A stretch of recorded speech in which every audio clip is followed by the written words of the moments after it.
Human behavior.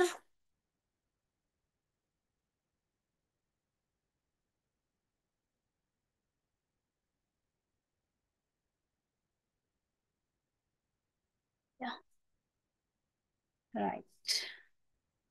So, human behavior is a complex phenomena, as it is the most difficult to define in absolute terms. Uh, like it is primarily a combination of responses for external and internal stimuli. These responses would reflect psychological structure of the person and may be a result of combination of biological and psychological process. Like we cannot define exactly the human behavior. We can say it is combination of the responses of the human being with the stimuli outside, like whatever is happening in the society and around him, what he responds. Based on that, human behavior can be uh, explained, or we can say it can be defined.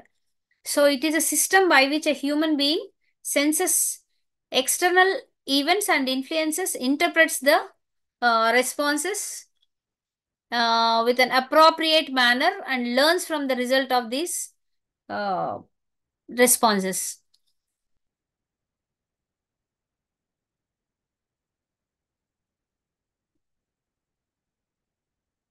Now coming to the influencing things, uh, what are influences on the behavior of the human being, particularly work, how when he is working, what will be affecting the human behavior.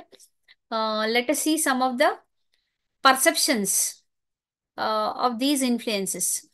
So factors influencing perception, characteristics of the perceiver and characteristics of the perceived and characteristics of the situation. A person needs habits, impact of past experiences, ethics and values, attitudes and personality all influence the perception process. These all, like his needs, habits, and past experiences, ethics, values, and his attitude and personality. All of them, they influence the perception of the person, what he is perceiving. Whether may be like it may be good or bad. Negative also he may perceive, and even the good also he may perceive. For example, a person with strong ego needs would look at the other people or situation either as ego satisfying or ego threatening. Whatever may happen around him, he may either he will satisfy his ego with the things what are happening around him, and he may feel that some threat is there for his personality or for his presence over there. So thus s- um, perhaps making the perceptions inaccurate. Similarly, less secure people often finds faults with others. And here we can discuss one thing, that is, if a person is ego satisfying person, then he finds the faults in the other people. And if he is ego threatening person, then his perseverance, if it is ego threatening, then he will find himself a fault. Like whatever he does in the surroundings, he blame himself for everything whatever is happening. So our attitude towards others is also influenced by our previous experiences with them, and it may be because of the previous experiences, and maybe because of our habits, or maybe because of our needs or values what we develop among ourselves. So for example, if an employee was promised a bonus or a promotion on certain accomplishments and did not receive the promised rewards in spite of such accomplishment, then he would perceive the manager with a distrust.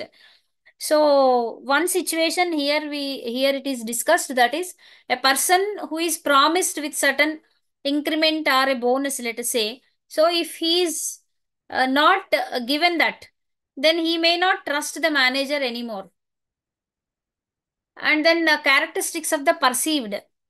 It may defy logic and objectivity, but we cannot deny that our perceptions about others are influenced by their physical characteristics such as appearance. Sometimes to look, people are different. We may perceive something else about the person, and actually the person may be different. So facial expression sometimes, and sometimes being a male person, a woman may not trust a person, and being a female, maybe the male will feel that we may not adjust with the person. So perceived, what the perceived is thinking is also considers actually. So the choice of the words and precision of language can form impressions about the education and sophistication of the person. Similarly, the status or occupation of a person creates an impression in our minds. So even the status and the occupation, what they are doing also will give us one impression about those people. And next, characteristics of the situation. Physical, social, and organizational settings of a situation or event can also influence perception. For example, if you meet some lady for the first time and she is with another person whom you respect and admire, you create the same image about the lady, like as you are having the image about that person who is having already respect in your mind. So, this situations also will demand the uh, perception many times. And coming to the barriers, what are the hindrances for the perception? Actual perception, what are the problems or which may decide our perseverance? Stereotyping, we say, generally categorizing people and events into already known or perceived categories, such as tendency, such a tendency we call it as stereotype. For example, women are not suitable for certain so and so jobs, or men will not be cooking, or many thoughts we have, these existing thoughts also will hinder our perseverance. And halo effect, this is a tendency of perceiving a person or object on the basis of a single trait. The halo effect is likely to be related to our self image. The managers who have already technically competent who are already competent would view his subordinates more favorably who are technically competent than those who are not. So obviously there will be a difference based on the situation, based on the halo effect. Like halo effect, we can tell. Suppose a manager who is seeing two, three subordinates who is technically competent, obviously there will be a little favorable conditions for that person than when compared to the non-technical person or who is not good at techniques or technology. So this also will give a difference in the perception. And selective perceptions, uh, we can say selective is to single our out certain aspects of the environment due to defense mechanisms and other human limitations. For example, normally we observe that the production manager perceives the organizational problem from the point of view of the production activities, while the marketing manager perceives the same problem from his point of view of marketing activities. So the same problem will be looked through different angles, will be having a different perceptions. Definitely the organization person will look at the problem in different angle, and marketing person will look at the problem in different angle. And then attribution is the way of explaining the causes of others behavior or their own behavior also. We explain the causes for our success like intelligence, presence of mind, competence, etc., and causes for others failures as unfavorable environmental factors. And then distortions, there will be lot of disturbances. We know that while we are working also, we totally avoid viewing or seeing what actually exists. We avoid viewing reality, and when we don't like the situation, or the situation is quite contrary to our expectations, or the situation is against our values, then we may the distortions may occur. Successful managers understand the importance of perception as an influencing factor on behavioral, and they act accordingly. Now, the influence of learning on work behavior. So, learning is defined as the relatively permanent change in knowledge or observable behavior that results from practice or experience. So, there are certain characteristics of learning. Learning involves change. Learning involves the change is relatively permanent, and it has behavioral issues. It has experienced based. It is experienced based. So let us see what is learning involves change. People acquire new information, and obviously that new information, when they work, when they go for work, that new information will come into existence when they are working. Their working pattern will change. So change must be relatively permanent. And this change, what has already with the information has acquired, that has to be it should be consistent. It should be like it should be less permanently. People should change their behavior. They should consist. They should acquire the knowledge, and they should be working with it consistently. And then behavioral issues. The change in the knowledge and wisdom should produce different attitudes and values. Uh, Behavioral issues also, sometimes their behaviors also change. If they change their behavior, if the work environment also, that may be affected. So the new attitudes and values should change the behavior, then only it is called learning. When we call it as learning, the new things, new information, new values, new attitudes, whatever they are learning, it has to be influenced in the work. And experience based learning is always experience based. Whenever we acquire a little experience, then the next coming work, our next uh, presentation should be the better one. Experience may be direct or indirect, and though observation is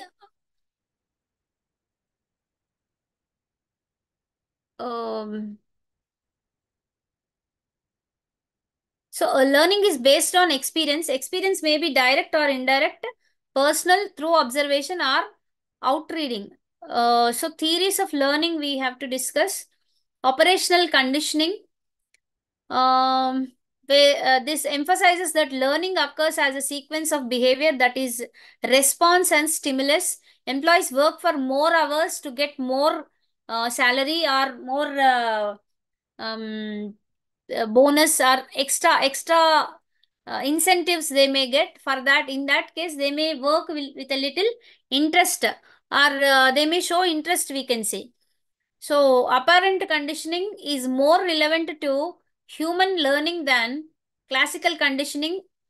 It also explains most of the organizational behavior aspects. Apparent condition is used by organizational behavior researchers to explain the effectiveness of managers. So we know that Ivan Pavlov's classical conditioning. Ivan Pavlov does an experiment on a dog where we see that the dog, when the bell rings, the dog will be salivating. So based on this theory, if we connect this apparent conditioning also, it is a little sort of that one. Like people, when they are in the thought that if they work more, they will get more incentives. So it is related a little to that. And then second theory of learning is cognitive theory. It is Sigmund Freud. We all know that Sigmund Freud's theory. And cognitive learning theories establish the relationship between cognitive environmental cues and expectations. And one more we can say, Edward Tolman is a widely recognized cognitive theorist. He conducted an experiment using rats as subjects. He found that a rat could learn to run through an intricate maze with purpose and direction toward a goal. Like food, if food is provided, a rat may run with its one goal. The rat learned to expect certain cognitive cues associated with the choice point might eventually lead to food. Tolman's approach is depicted stimulus. In other words, learning is associated between the cue and expectancy. The next one is social learning theory. People learn through different means like observing others and direct their experience, and indirectly by seeing others experiences people will learn. So learning through these various means is called social learning. We will be in the society where we observe many people, so such learning, by observing different people, we learn many things. So such learning we call it as social learning. So social learning takes place through reciprocal interactions among people, behavior, and environment. Um, we can say reciprocal interactions take place by integrating operant and cognitive learning approaches. These two, cognitive and operant, these two, when we reciprocate them, then we will get social learning. So this theory recognizes the learning takes place through various means like vicarious modeling and self-controlling process. People learn from various role models like parents. So in the social learning, we have examples like parents, teachers, and peer group, and many leaders outside, and managers in the workplace, and superiors, whomever they are observing. So from all these, the people will learn. So there are four processes include in this attention process. In low social learning, there are four different processes including attention process, retention process, motor reproduction process, and reinforcement. Attention, by keeping the attention on the models or uh, their role models, they can learn many things. And retention, to follow them, not only just attending or observing them very curiously, but even to follow them. And then motor reproduction, people may at times imitate the models exactly. They may do what they are doing. That also, it in this way also sometimes people may learn. And reinforcement, individuals prefers to exhibit the behavior of the model. If such behavior results in rewards, then they follow it for continuous. They use it as positive reinforcement. Now, influence of attitudes on work behavior.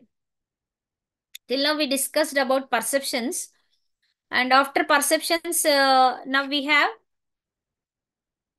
um, attitudes.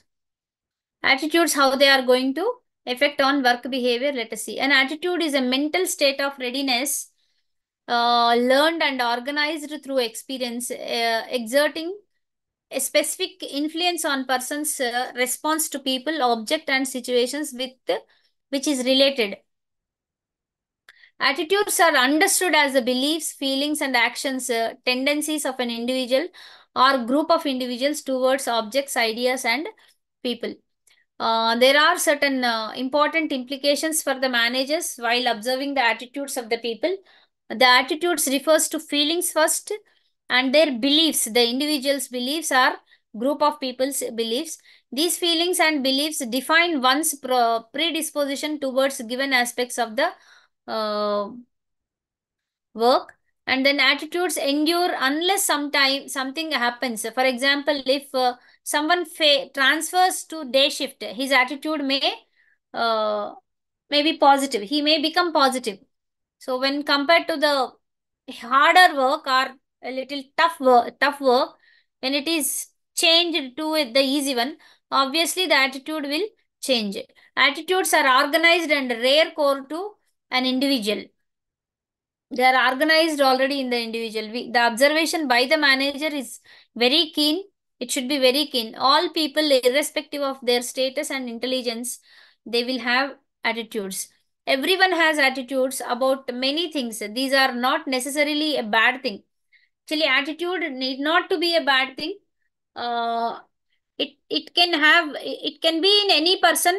One aspect of employee's attitude is the most impact it can have on the people around them. People with a positive attitude, they will lift the co-worker's spirit, and while the person with a negative attitude can lower the co-worker's spirit. Sometimes though this principle works in the reverse, and attitudes are often more complex than positive or negative. Actually, Whether they are positive or negative, they can be complex to understand. So components of attitudes, let us see. Affective component is feelings, sentiments, moods, and emotions about some idea, person, or sometimes even it may be about an event or a object also. Cognitive component, beliefs, opinions, knowledge, information, and then behavioral predisposition to get an favorable or unfavorable evaluation of something. So here we have effective, cognitive, and behavioral components, three different components. Means what are the thoughts, what are the emotions, and what are the behaviors in action, what is seen. So these three are the different components of the attitudes. Now, work related components of the attitude are, if it is cognitive, then beliefs and values. That means, example, we can say, my superior is unfair to me. What he believes in his thought process. Effect, feelings and emotions. What is the effect of this cognitive thought process? Means the effect what we can see is feelings and emotions. I don't like my supervisor because of the superiority quality in the supervisor. I don't like him. And then behavior, intended behavior can be seen. I'm going to request a transfer. That means based on these two, one is cognition and the next one is the thought, what feelings he has developed. Based on that, the behavior may change. He is going to request. Like, so these are the three different components of attitude, and then information about this we need to let it a little more. Formation, how the attitudes are formed actually. Direct, with the direct experience with the situation or with the object or with the person, it can develop, form, it can form, the attitude can form. Like for example, employees from attitudes about jobs on their previous experiences. If everyone who has held a job has been promoted within 6 months, current job holders are likely to believe that they will also be promoted within 6 months.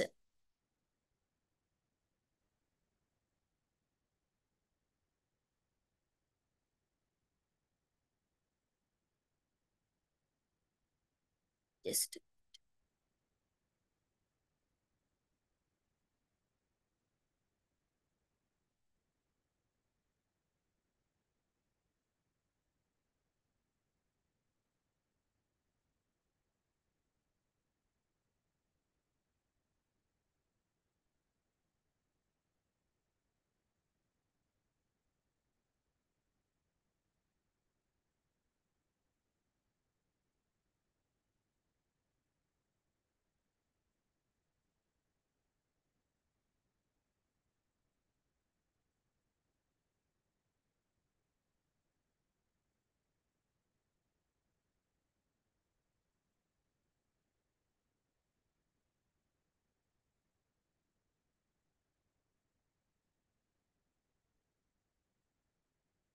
now, a direct experience with the object.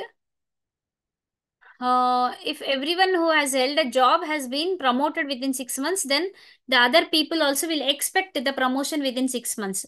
And classical conditioning, as we all know that classical conditioning, just we have seen in the learning also.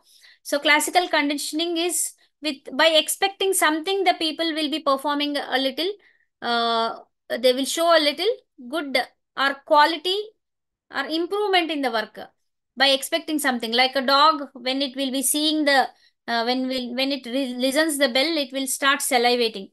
So in the same way, workers also, when they know that some benefit they are going to get, they will work a little more interestingly. And family and peer group, for how they are going to influence the formation of attitudes. Family, first of all, parents and friends group, and maybe sometimes the teachers or many people, they will be adding upon to their attitudes. Person may learn attitudes through imagination of imitation of parents. If parents have positive attitude towards an object, and the child admires his parents, if he is likely to adopt a similar attitude like the parent. And not only that, even friends group also, they may add for the formation of the attitude. Now coming to the neighborhood, even the people who are living around are the place where he is living also will be affecting the attitude of the person definitely. So if he is if he's residing in a over a orthodox community, obviously his cultural background and the behavior what the parents and the people around him what are they following, obviously that will also affect the person's attitude. And next, economic status and occupations, where if the condition of the person or the worker, if the financial conditions are not good, or then it will affect definitely on the work culture or the attitude what he develops. And then occupation of the people around him are his parents. So they determine in a part our attitudes towards unions and management and our beliefs that certain laws are good and bad. We will have a perception already that this is good and this is bad about the rules, laws, everything, whatever we see. And mass communication, newspaper, TV channels, and these all also will play a major role in our attitude formation. The functions of uh, attitudes. What are the functions of the attitudes? Or the classification, how we can classify the attitudes means they can be positive attitudes, there can be and negative attitudes. Positive attitudes, obviously, they will uplift the spirit of the people around them, and the negative attitude, obviously, they will lower the spirits of the people. This already we have discussed in the learning. Daniel Cards uses four attitude classifications or functions. He says utilitarian, knowledge, ego defensive, and value expressive attitudes are there. Utilitarian refers to an individual's attitude derived from self or community interest. An example could be getting a raise, as a raise means more disposable income. More income if he is expecting, then we'll have a positive attitude towards the organization. And knowledge, some people some people's attitudes will be based on the logic or rationalizing the things. If the person is explained very well about the work and what is going to be benefited out of the work, then he will be doing the work with a lot of interest. And if he is not satisfied with the logic, then he may not, it may not, the work may not go in a proper way. And then ego defensive, people have a tendency to use attitudes to protect their ego, resulting in a common negative attitude. If a manager criticizes an employee without offering suggestions or for improvement, employees may form a negative attitude towards the manager. He has to, if the manager doesn't explain it work properly, then their ego may disturb, and they may think that manager is a little foolish in the effort they may think. And then value expressive, people develop central values over time. For working for long period of time, people will develop their own values, their system of values for themselves. These values are not always explicit or simple. Managers should always be aware of this, aware of what is important to their employees from values perspective. So every manager has to keep in mind that what is important or what is the most prayer thing for the employees. Without knowing that, a manager cannot be successful in the work place. And then changing attitudes. Employees' attitude need to be changed, particularly when they are unfavorable. It is the best interest of the organization to change attitudes of the employees. But changing attitudes is a difficult task, as attitudes generally endure. Difficulty in is reinforced because of the escalation of commitment, cognitive dissonance, and insufficient information. So, because of all these, it is difficult actually. So, changing attitudes of self, beware of one's own attitude, and think for self, realize that there are few, if any, benefits from harboring negative attitudes. Keep an open mind and get into continuous education program. Build a positive self-esteem. stay away from negative influences. So these are the changes that is needed for a self. What attitude he has to change for a betterment of his himself. And then changing attitudes of the employees. Give feedback about employees' negative attitude and ensure proper working condition, positive role modeling, and making employees aware about the new advancements and benefits, and inducing moderate level of fear among the employees. Moderate level of fear inducing is one of the major aspect that if lot of freedom is given to the employees or maybe any subordinate from any superior, there may be a disconnection or no motivation will be left for the employee to work, as they start feeling equal at every point with the superior. So work cannot be progressed. Organizational attitudes and behaviors. So attitudes can be infectious, and they can influence the behavior of those around them. So, in the organizations, particularly when a person is having one particular attitude which is not favorable for the organization, then they have to be changed. Otherwise, it is infectious, we say. The group of people will be influenced by one person's attitude in any group. So, influence of personality on work behavior. How the personality is going to influence, let us see. People use different terms like good, popular, strong, honest. So the word personality can be traced on by the Latin word persona, to speak through. Like a mask will be there. This was given by Gordon Allport, and he says that a person showing himself through a mask, he is covering himself and he shows the people to the world with some other face. So, Gordon Allport personality is dynamic organization within the individual of those psychological systems that determine his unique adjustments to his environment. And Fred Luthans also defines the term personality, how people affect others and how they understand and view themselves, as well as their pattern of inner and outer measurable traits, and the person situated intervention. So Fred Luthans also gave one definition, how people are looking at others from their perspective and how they are understanding people. This is all he says as personality of a person. Personality affects all aspects of the person's performance. Every performance of the person will be affected by his personality. Even how he reacts to situations on the job, and not every personality is suited for every job position.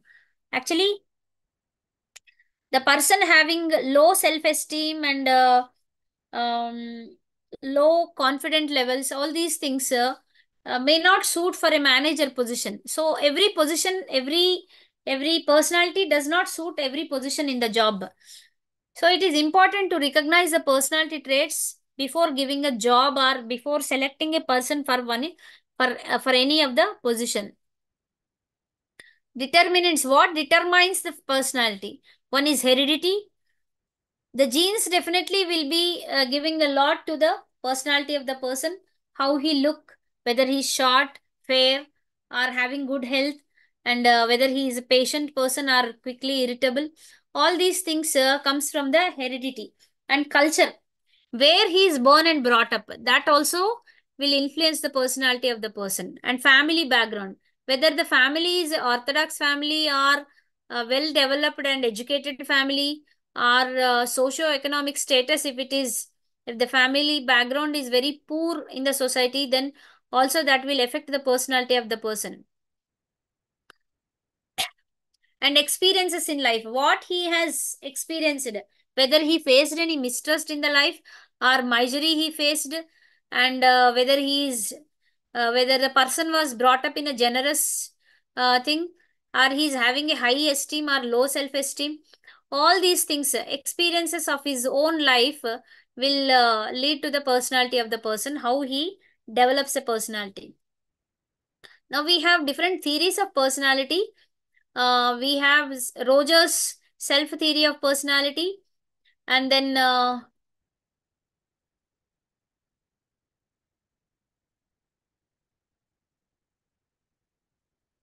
social learning theory, and trait theories, and self theory. So there are many theories regarding personality. Let us see a little about Rogers theory. The most important concept in Rogers theory is self. Self consists of all the perceptions, ideas, values, and characteristics that characterize I or me. What am I and what I can do? Rogers defines that self concept as an organized, consistent, conceptual gestalt composed of perceptions of the characteristics of I or me, and the perceptions of the relationships of I or me to those perceptions. Here, I refers to the personal self, and me refers to the social self. Personal self consists of the personal psychological process, such as perception, motivation, attitudes, etc., that results in a composed whole. On the other hand, social self is a way an individual appears in the society or outside. So, this is about Rogers' concept. And one important thing to remember here is that self concept does not necessarily mean or reflect reality. Um, Self always, it may not reflect the exact reality what the person is actually. So there is yet another self in Roger's self theory, that is the ideal self. I for myself, what I am actually, and me for you people, the outside people, what I want to show you, and one more self in the Rogers theory, that is ideal self. Actually, how I want to be. Though the situations influence me or make me to behave in certain pattern what I am behaving right now or what I am showing myself, but I have one self which is ideal, which will be liked by everyone, or first of all liked by myself. So this is the ideal self which was explained by Roger, and this concept is similar to Freud's ego idol. This is almost similar to the Sigmund Freud's ego. We know ego, superego, and what was the one more? So the from the Sigmund Freud's ego, our self, ideal self refers to that. If the ideal self is closer to the real self, then the individual will be more fulfilled and happy. The person, if the person, what he thinks about himself and what he is actually, or what he is showing out, if they are more close to each other, or they are more similar, then the person will be more happy, we can say. Not the monetary or some other physical things, but it is something related to consentment, or the person's inner happiness, inner peace, we can say.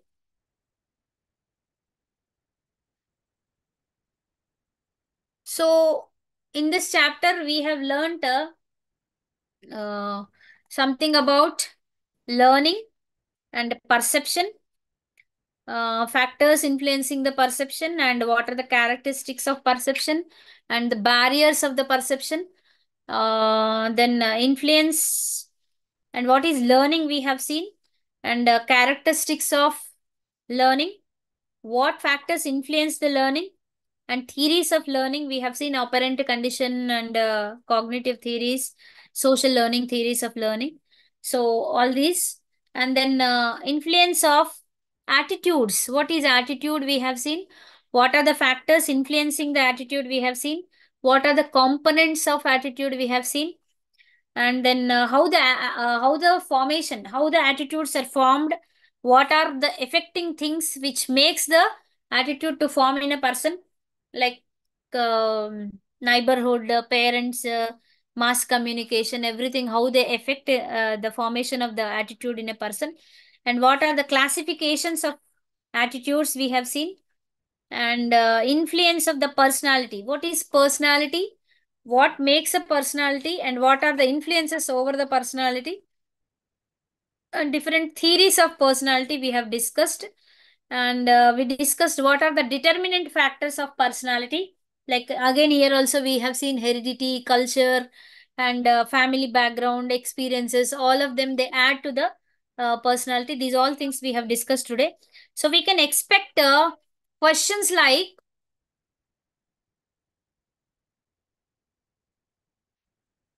Um,